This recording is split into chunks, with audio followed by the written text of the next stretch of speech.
Many of the cloud security challenges that businesses face are one, the lack of visibility into that cloud service. It takes a lot of work to try to get log information from Microsoft and from Google. But then if you look at other cloud vendors, accounting software or CRM software, trying to find some sort of security log can be very difficult. And not every service necessarily integrates with your security team's software. Another challenge that we face from both security and also data protection is who truly owns that data. If your cloud provider goes out of business, are they on the hook to actually give you that data? If you tell them that you need to leave that product, do they provide that data in a way that you can utilize for other means? When we talk about cloud services, we talk about things like email or file sharing. Those are typically handled by places like Google, Microsoft. Maybe some users are on the Amazon platform. Other services that you might use, accounting, such as Intuit products or CRMs, those are oftentimes still housed on something like Google or Amazon, but there's a third party and being the vendor that you actually are paying for that service. So when we talk cloud, there's nothing magical. Cloud is simply just somebody else's computer and you are leasing space from them.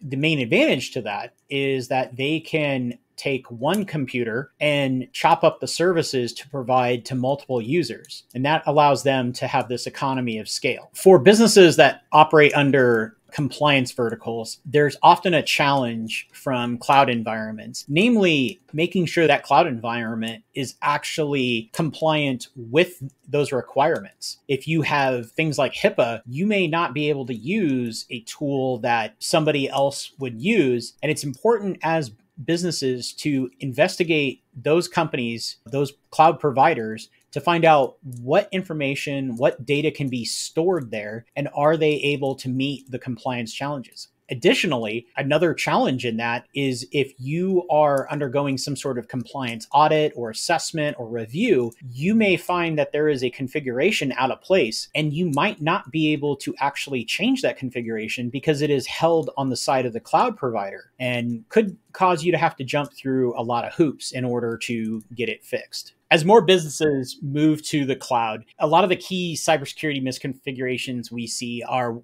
first off, the inability to log events, a challenge of having strong passwords and other authentication steps. And also there is the human misconfiguration of now assuming that just because your data is in the cloud, you no longer have any responsibility to protect it. We have seen a lot of issues where the attack takes place on the user's device, but then able to get into the cloud services and make changes or extract information that they shouldn't be able to get to. When we talk about cloud governance practices, it's very important that businesses take a series of steps. First off, assess the current state that you have, define your objectives and principles, and establish roles and responsibility. Once you have figured out where you are by assessing your current state, you are able to then move to where you want to be in setting up your governance program. The other things that happen there or should happen are monitoring and auditing your